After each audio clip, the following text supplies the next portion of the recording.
Jafar express पर दहशतगर्दों के हमले में जाँ बहक अफराद की मैयतें वर्षा के हवाले करने का सिलसिला जारी। सिविल अस्पताल कोयटा पहुँचाई गई 7 मैयतों में से 5 को वर्षा के हवाले कर दिया। 2 नामालूम मुसाफिरों की मैयतें सिविल अस्पताल के मुर्दा खाने में मौजूद।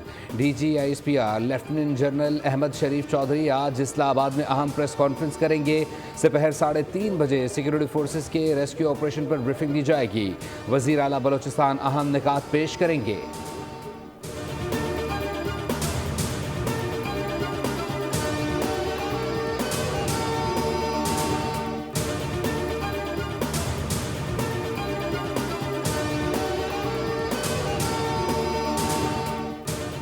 दहशतगर्दी के खिलाफ हम सबको मुत्तहिद होना होगा। जाफर एक्सप्रेस पर दहशतगर्द हमले की शदीद मजम्मत करता हूँ। सिक्योरिटी फोर्सेस को बहादुरी पर सलाम पेश करता हूँ।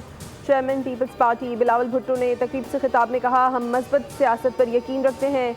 हर मसले का हल सियासी अंदाज में निकल सकता है। कल सिंध असम्बली इजलास में पानी की तकसीम पर अरकान का मौक़िफ़ लिया।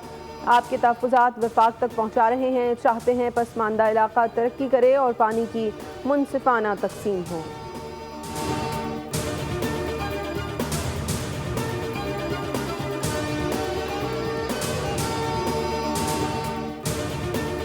जाफर एक्सप्रेस के वाक़े के बाद सोशल मीडिया पर दहशतगर्दों की सहूलत कारी की गई। BLA की तरह इन सहूलतकारों के खिलाफ भी कार्रवाई की जाएगी। TTP और BLA में कोई फ़र्क नहीं, दोनों के हैंडलर्स हमसाया मुल्क में बैठे हैं। वज़ीर मुमलिकत बराए दाखिला तलाल चौधरी का ऐवान से खिताब, अपोजिशन को तनकीद का निशाना बनाया। कहा, मुझे तंजीम साजी के ताने ना दें, ये बता दें कि तंजीम साजी पर बात करना है या जाफर एक्सप्रेस पर।